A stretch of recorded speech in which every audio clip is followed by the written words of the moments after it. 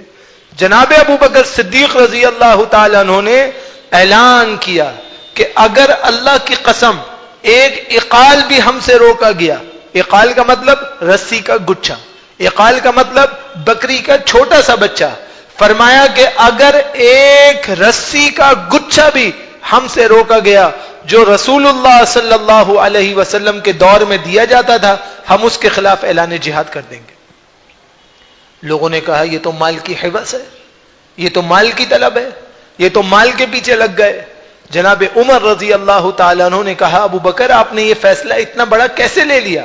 جناب ابو بکر صدیق رضی اللہ عنہ نے کہا کہ میں اپنی طرف سے کسی حکم کو جاری نہیں کروں گا, یہ میری معاہدے کے اندر بات داخل ہے کہ میں اپنی طرف سے کسی بات کو داخل نہیں کروں گا. رسول اللہ صلی اللہ علیہ وسلم کے دور میں جو کچھ ہوتا رہا میں اسی کو امپلیمنٹ کروں گا اور اس میں کوئی کمی پیشی نہیں ہونے دوں گا. رسول اللہ کے دور میں چونکہ زکات دی جاتی تھی, اب بھی زکات اسی طرح دی جائے گی اور کسی کو زکات دینے سے روکنے کا حکم جاری نہیں کیا جائے گا. جو اللہ کے حکم زکات کو ادا نہیں کرے گا ہم اس سے لڑیں گے اور اس سے زکات زبردستی وصول کریں گے تاکہ اللہ کے بندوں پہ اس کو تقسیم کر دیا جائے, نہ کہ میں اپنے لیے اور اپنے اہل و عیال کے لیے طلب کرنے والا ہوں. خلیفہ عمر نے ہاتھ اٹھائے اور کہا الحمدللہ ہمیں پتہ چل گیا کہ آپ کا انتخاب کیوں کیا گیا ہے, اس لیے کہ اللہ نے آپ کے دل میں جھانک کر اپنے دین کی فقاہت آپ کے اندر عطا کر دی ہے کہ آپ دین کو سب سے زیادہ سمجھنے والے ہیں. جناب ابو بکر صدیق رضی اللہ عنہ نے پروف کر کے دکھایا. کیا پروف کر کے دکھایا؟ گھر میں گئے اور اہلیہ نے حلوہ پیش کیا, صحیح روایت ہے موطا کی, اور حلوہ پیش کیا تو فرمایا بی بی یہ حلوے کے پیسے تمہارے پاس کہاں سے جمع ہو گئے؟ فرمایا میں آہستہ آہستہ تھوڑے تھوڑے پیسے جمع کرتی رہی, آپ کو بہت پسند تھا اس لیے میں نے کئی مہینے محنت سے پیسے جمع کیے اور آج یہ تھوڑا سا حلوہ آپ کے لیے بنایا ہے تاکہ آپ اس کو تناول کر لیں. فرمایا جس امت میں امتی بھوکے سوتے ہوں وہاں امیر کے لیے لائق نہیں ہے کہ وہ حلوہ کھائے. بیت المال کے امیر ہونے کے باوجود خزانچی کو بلایا گیا اور کہا گیا میرے وظیفے میں سے اتنے پیسے کم کر دو کیونکہ میری بچت اتنی ہے کہ میرے گھر والے حلوہ کھا رہے ہیں اور صحابہ کرام بھوکے سو رہے ہیں, لہذا میرا وظیفہ کم کیا جائے, اس میں اور کٹوتی کر دی جائے, اس میں اور کمی کی جائے. صحابہ کرام روتے ہوئے آئے کہ ابو بکر آپ کا تو نہ ہونے کے برابر وظیفہ ہے, آپ اس میں کٹوتی کر رہے ہیں. فرمایا کہ میرے لیے لائق نہیں کہ جب میرے ساتھی بھوکے سوتے ہوں تو میرے گھر میں حلوہ بنے. وہ حلوہ نہیں کھایا, وہ حلوہ پورا کا پورا اللہ کے راستے میں خرچ کر دیا. چھوٹی سی رکابی میں وہ حلوہ تھا, کوئی دیغے بن کے حلوہ نہیں بنا تھا, ایک چھوٹی سی رکابی میں حلوہ تھا, اسے بھی اللہ کے راستے میں صدقہ کر دیا گیا. یہ ہے عزو علیہا بن نواجزی. تو اللہ کے خلفاء, اللہ کے نبی کے خلفاء, انہوں نے کیا کیا؟ انہوں نے دنیا میں اختلاف کو ختم کرنے کے لیے سب کو ایک کیا اور فرمایا تمسکو بہا, اس دین سے ٹک جاؤ, اس کے اوپر لگ جاؤ, اس کو چھوڑنے سے اجتناب کرو. جب تک تم یہ عمل کرو گے تم کامیاب ہو جاؤ گے. تو یہ تو ہے دینی جماعت کہ دینی جماعت کے اندر سارے لوگ اکٹھا رہیں گے, اختلاف نہیں کریں گے, انتشار نہیں کریں گے. اگر کسی عالم دین کا کوئی فروعی مسئلہ نکل آئے اور اس کا اختلاف دیگر امت کے علماء سے ہو تو اس سے بیٹھ کے ڈسکس کریں گے, جا کے پوچھیں گے, دلیل دریافت کریں گے, ان سے بیٹھ کے ڈائلاگ کریں گے, ان سے بیٹھ کے ڈیبیٹ کریں گے, ان کو راضی کریں گے یا خود راضی ہوں گے. لیکن یہ نہیں کہ بات کیے بغیر امت کے عالم پر فتویٰ لگا دیا اور امت کے ایک گروہ اور بنا دیا کہ ہم آپ کو نہیں مانتے, آپ ایسے اور آپ ویسے, جیسے کہ ہم سب کی عادت ہو گئی ہے. یہی اختلاف جماعت بننے میں رکاوٹ ہے اور ہم سب کو متحد کرنے میں رکاوٹ ہے. ایک نئی جماعت نہیں بنانی, اسلام کی جو جماعت ہے اسے زندہ کرنے کے لیے ضرورت ہے کہ انسان فروعی اختلافات سے بچے. لیکن جہاں لوگ خود ہی فروعیت کو پروان چڑھاتے ہوں, جہاں لوگ خود چاہتے ہوں کہ لوگ آپس میں لڑ جائیں, آپس میں ایک دوسرے کے خلاف فتویٰ بازی شروع کر دیں, تو یہ وہ لوگ ہیں اس طبقے میں داخل ہیں کہ جب اللہ سبحانہ و تعالی کی پکڑ آئے گی تو ان کے پاس بھاگنے کا کوئی راستہ نہیں ہوگا. شریعت نے اسی لیے کہا کہ آپ کیا کریں, آپ اپنے آپ کو ان تمام کاموں سے بچانے والے بن جائیں. الفرق بین الفرق, ابو بکر بغدادی رحمہ اللہ کی ایک مشہور کتاب ہے, اس کے اندر وہ لکھتے ہیں کہ وفات رسول صلی اللہ علیہ وسلم کے وقت مسلمان دین کے اصول اور فروع میں بالکل متفق تھے, ان کے اندر ذرا سا بھی اختلاف نہیں تھا. یہ جتنے اختلافات ہوئے یہ سب بعد میں ہوتے گئے, لوگ اپنے ذہن کے مطابق تشریح کرتے گئے اور اختلاف ہوتے گئے. لہذا ہم اسی چیز کی طرف اگر پلٹ جائیں جو اللہ اور اس کے رسول کا حکم ہے تو یقیناً ہمارے اندر ایک اتحاد پیدا ہو سکتا ہے اور ہم اختلافات سے اپنے آپ کو بچا سکتے ہیں اور گناہوں سے خود کو بچانے والے بن سکتے ہیں. اسی لیے رسول اللہ صلی اللہ علیہ وسلم ارشاد فرما رہے ہیں افترقت الیہود, جو لوگ اللہ کے غصے کا شکار ہو گئے وہ یہودی تھے جنہوں نے اللہ کے دین کو چیلنج کیا اور اس کی اتحاد اور یکتائیت کو شیرازے میں تبدیل کر دیا, اختلاف کے اندر مبتلا کر دیا. یہ مسلمانوں کا شیوا ہے ہی نہیں. جب مسلمانوں کا شیوا نہیں ہے تو مسلمانوں کو کیا چاہیے؟ مسلمانوں کو چاہیے کہ وہ ایک ہو جائیں اور مسلمانوں کو چاہیے کہ قرآن و سنت کی تابعداری کے اندر داخل ہو جائیں تاکہ اللہ سبحانہ و تعالیٰ کے ہاں ان کا وہ بلند و بالا درجہ ہو جس کے وہ اہل ہیں اور قرآن و سنت کی مطابقت میں وہ داخل ہونے والے بن جائیں. جب تک یہ اس میں داخل نہیں ہوں گے اس وقت تک اللہ سبحانہ و تعالیٰ کے ہاں ان کا درجہ بلند نہیں ہوگا. پھر ایک مسئلہ یہ ہے کہ کیا اپنے آپ کو سلفی کہنا جائز ہے؟ کیا یہ مسلک کی ہوا نہیں ہے؟ آپ اپنے آپ کو کہتے ہیں کہ ہم سلفی ہیں, ہم اہل حدیث ہیں, ہم اثری ہیں, کیا یہ فرقہ نہیں ہے؟ لوگ کہتے ہیں یہ بھی فرقہ ہے, ایک طرف حنفی ہے دوسری طرف غیر مقلد ہے, ایک طرف حنفی ہے دوسری طرف سلفی ہے, ایک طرف اثری ہے دوسری طرف بریلوی ہے, اگرچہ سارے آلو سننا میں ہیں. تو جو آپ نے اپنے لیے ایک سلفی کا لفظ پسند کر لیا, اثری کا لفظ پسند کر لیا, اہل حدیث ہونے کا لفظ پسند کر لیا, تو کیا یہ درست ہے یا نہیں ہے؟ تو اس بارے میں سب سے پہلے ہم آپ کے سامنے 4 مشہور محدث علماء کا نام ذکر کریں گے. ایک ہیں عبداللہ بن باز رحمہ اللہ جو مفتی اعظم تھے سعودی عرب کے, دوسرے ہیں ناصر الدین البانی رحمۃ اللہ علیہ, تیسرے ہیں شیخ مقبل بن ہادی, چوتھے ہیں صالح الفوزان جو اب مفتی اعظم ہیں موجودہ سعودی عرب کے. ان چاروں کا متفقن فیصلہ یہ ہے کہ جب ان سے سوال کیا گیا کہ مسلمان اپنے آپ کو سلفی کہلاتے ہیں تو کیا سلفی کہنا جائز ہے؟ فرمایا دیکھو اصل کیا ہے, اصل یہ ہے کہ سلفی سلف سے نکلا ہے, اثری اثر سے نکلا ہے. یہ صحابہ اکرام پر لفظ بولا جاتا تھا, تو اگر کوئی محبت میں ان کی طرف نسبت کر دے تو اس نسبت میں کوئی عیب نہیں, اس لیے کہ اس سے فرقے کی بو نہیں آتی, اس سے اتحاد کی مہک آتی ہے, اس سے صحابہ اکرام کے نقش قدم پہ چلنے کی مہک آتی ہے. تو اگر کوئی اپنے آپ کو سلفی کہہ دے تو یہ درست بات ہے کیونکہ اس کے اندر کوئی عیب نہیں. ناصر الدین البانی رحمہ اللہ سے مجلس میں سوال کیا, محدثین کی مجلس بیٹھی ہے, درس حدیث ہو رہا ہے, طلبہ لکھ رہے ہیں, شیخ بیان کر رہے ہیں, وہاں پر ایک نے کہا جی مجھے سوال کرنا ہے. اب شیخ البانی رحمہ اللہ آخری عمر میں نابینا ہو گئے تھے, ان کو نظر نہیں آتا تھا, تو ان کے شاگرد نے اشارہ کیا رک جاؤ, جب شیخ اپنی بات ختم کریں گے تو پھر میں آپ سے سوال کراؤں گا. جب شیخ کی بات مکمل ہو گئی تو شاگرد نے کہا جی ایک سامع بیٹھا ہے, سننے والا بیٹھا ہے اور وہ چاہتا ہے کہ وہ شیخ سے سوال کرے. شیخ نے کہا بولیے. اس نے کہا جی آپ کہتے ہیں فرقہ واریت کو ختم کر دو, آپ تو خود فرقہ واریت پھیلانے والے ہیں. بہت سخت سوال ہے, عام عالم سے سوال نہیں کیا جا رہا, وقت کے عظیم محدث سے سوال کیا جا رہا ہے. مجلس حدیث کی سجی ہے, بیٹھنے والے سارے بڑے علماء ہیں اور شیخ کی تصنیف بھی ساتھ ساتھ چل رہی ہے اور شیخ کا درس حدیث ہے. اس نے سوال کیا کہ فرقہ واریت پھیلانے والے سب سے بڑے آپ ہیں, آپ کی وجہ سے فرقہ پھیلا ہے, آپ کی وجہ سے امت میں انتشار ہوا ہے. شیخ نے کہا بھائی وہ کہتے ہمیں بھی سمجھاؤ. اس نے کہا آپ اپنے آپ کو کیا کہتے ہیں؟ فرمایا نحن اصحاب الحدیث, ہم اہل حدیث اپنے آپ کو کہتے ہیں, ہم اہل حدیث ہیں. اس نے کہا یہی فرقہ ہے, آپ کو کہنا چاہیے کہ میں مسلمان ہوں.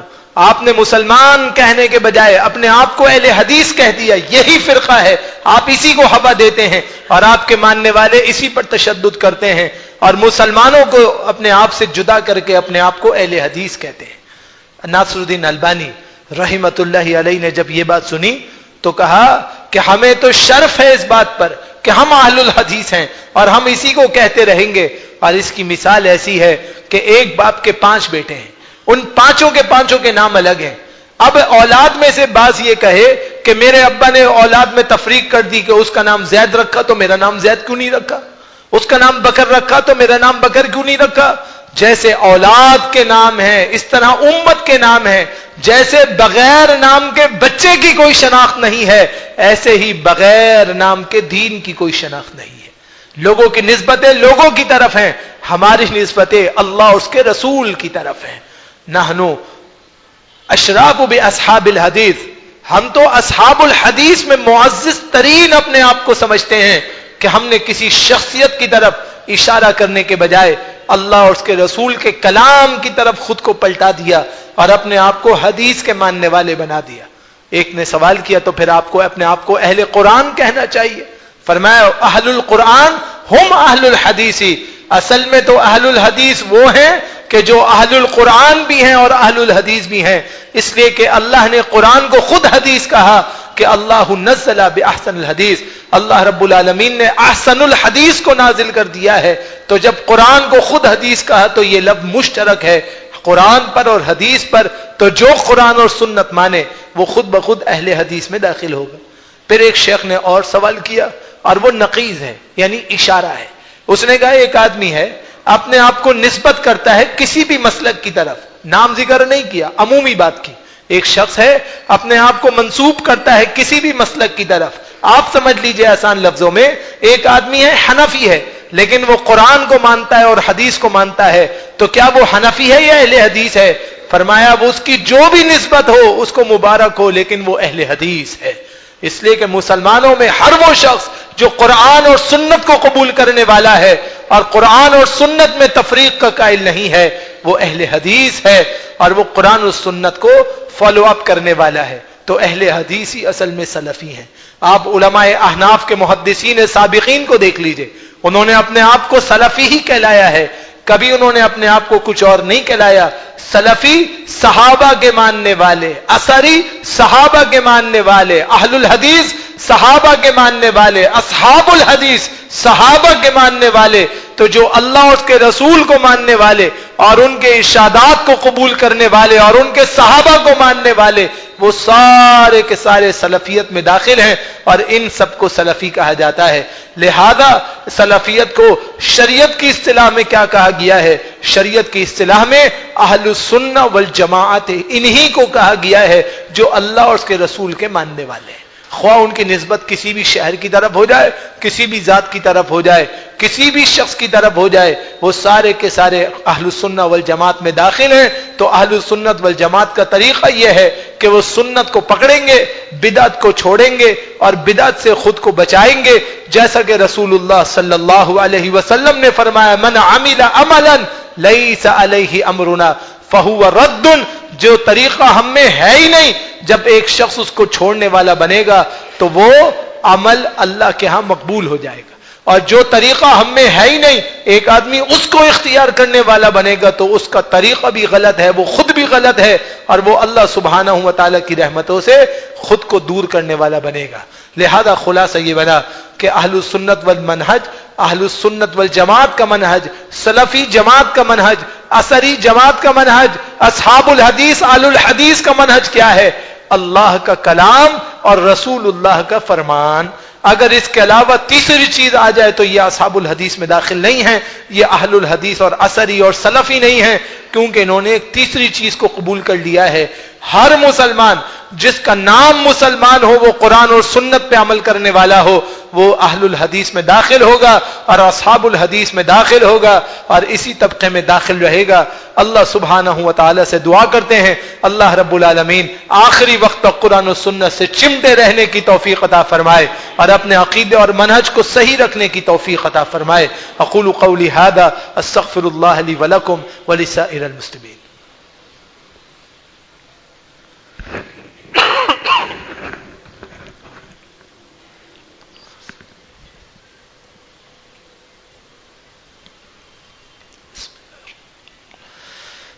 الحمد للہ الحمد لله نحمده ونستعينه ونستغفره ونعوذ بالله من شرور أنفسنا وسيئات أعمالنا من يهده الله فلا مضل له ومن يضلله فلا هادي له وأشهد أن لا إله إلا الله وحده لا شريك له وأشهد أن محمدا عبده ورسوله اللهم صل على محمد وعلى آل محمد كما صليت على إبراهيم وعلى آل إبراهيم إنك حميد مجيد اللهم بارك على محمد وعلى آل محمد كما باركت على إبراهيم وعلى آل إبراهيم في العالمين إنك حميد مجيد اللهم لا مانع لما أعطيت ولا معطي لما منعت ولا ينفع ذا الجد منك الجد أما بعد قال النبي صلى الله عليه وسلم لا يزال طائفة من أمتي ظاهرين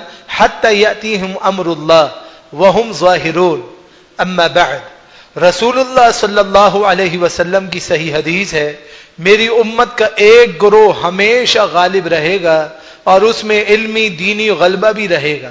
وہ کون لوگ ہیں؟ وہ لوگ ہیں جو دین سے چمٹنے والے ہیں یہاں تک کہ قیامت تک وہ لوگوں پہ غالب ہی رہیں گے, کوئی ان پر غلبہ نہیں پا سکے گا. وہی فرقہ ناجیہ ہے, وہی طائفۃ منصورہ ہے اور وہی اہل السنت والجماعت کا وہ گروہ ہے کہ جو قرآن اور سنت سے چمٹا رہے گا. تو جب تک یہ قرآن اور سنت سے چمٹے رہیں گے ان پر کوئی غالب نہیں آ سکے گا اور کوئی ان کے اوپر بغاوت نہیں کر سکے گا. شیخ الاسلام ابن تیمیہ رحمہ اللہ سے سوال کیا گیا کہ یہ بتائیے کہ اگر ایک آدمی چاہتا ہو کہ دنیا میں بھی خوش بخت ہو جائے آخرت میں بھی خوش بخت ہو جائے تو وہ کیا کرے؟ تو شیخ الاسلام رحمہ اللہ نے ایک لفظ میں پورا سمندر داخل کیا. فرمایا اسے چاہیے اللہ کے نبیوں کی پیروی کرے. اللہ نے اپنے نبیوں کو جو کچھ دے کر بھیجا ہے اسے اپنی ذات میں داخل کر لے, وہ کامیاب ہو جائے گا. اور اگر اس نے اللہ کے نبی کی پیروی نہیں کی یا انبیاء میں تفریق کی یا ان کے علاوہ کسی اور کو قبول کیا تو وہ کبھی سعادت مند نہیں ہوگا. اب وہ کیا ہوگا وہ فیصلہ خود کرے, اسی لیے کہ سعادت کا راستہ تو انبیاء کی اتباع میں ہے. اگر نبیوں کی اتباع کرو گے, رسول اللہ صلی اللہ علیہ وسلم کی اتباع کرو گے تو یقیناً کامیاب ہو جاؤ گے, اور اگر اس کو چھوڑو گے تو کبھی کامیاب نہیں ہوگے. اسی لیے فرمایا من کانت الآخرۃ نیتہ جمع اللہ علیہ امرہ وجعل غناہ فی قلبہ واتته الدنیا وہی راغمہ ومن کانت الدنیا ہمہ فرق اللہ علیہ امرہ وجعل فقرہ بین عینیہ ولم یاتہ من الدنیا الا ما کتب لہ. فرمایا جس کا مقصود زندگی کا آخرت ہو کہ مجھے تو آخرت میں اللہ کو راضی کرنا ہے, اللہ تعالیٰ اسے بڑی دل جمعی عطا کرتا ہے اور اس کے دل میں استغنا پیدا کر دیتا ہے اور اس کے دل میں بے نیازیوں کو پیدا کر دیتا ہے اور دنیا اس کے پاس ذلیل ہو کر آتی ہے اور اللہ تعالیٰ اس کو غالب اور کامران کر دیتا ہے. اور جس کا مقصود دنیا ہو کہ صرف اور صرف دنیا دنیا اور دنیا مل جائے, اللہ تعالیٰ اس کی جمع خاطر کو پریشان کر دیتا ہے اور اللہ تعالیٰ اس کی پوری زندگی کو مصروفیت میں خارج کر دیتا ہے اور اس کو محتاجگی اس طرح عطا کرتا ہے کہ اس کی دونوں آنکھوں کے درمیان محتاجگیوں کے ٹھپے لگا دیے جاتے ہیں. یہ ہمیشہ مانگنے والا رہے گا, منگتا ہی رہے گا, لوگوں کے آگے جھکتا ہی رہے گا, لوگوں کے آگے اپیلیں ہی کرتا رہے گا. اس کی حرص اور اس کی ہوس کبھی پوری نہیں ہوگی اور دنیا بالآخر اس کو اتنی ہی ملے گی جتنی اللہ نے اس کی تقدیر میں لکھی ہے, اس سے زیادہ یہ دنیا کو جمع نہیں کر سکتا. انسان کتنے جاہ و جلال سے اپنی حیثیتوں کو منوانے کی کوشش کرتا ہے اور اللہ کی رحمت کس طرح اس پہ غالب آتی ہے. اس کی سب سے بڑی مثال قارون کی ہے. اس نے ایسا محل بنایا, ایسی جنت بنائی جس میں سونے اور چاندی کو جڑا گیا. بار بار اس کو کہا جاتا تھا کہ جاؤ جا کے دیکھو. یہ کہتا تھا میں ایک دفعہ جاؤں گا پھر واپس نہیں آؤں گا, پھر باہر نہیں آؤں گا, میں اسی جنت میں رہوں گا. ہزاروں گائیں کھڑی کر کے ان کا دودھ نہروں میں بہا کے چیک کیا جاتا تھا کہ جب حضرت اندر جائیں گے تو یوں نہریں دودھ کی چلائی جائیں گی, شہد کو پتلا کر کے اس کو بہایا جائے گا. دعویٰ یہ تھا کہ میں سب سے بڑی جنت کو دنیا میں بنانے میں کامیاب ہو چکا ہوں, بھلا میرا مقابلہ کیا ہے؟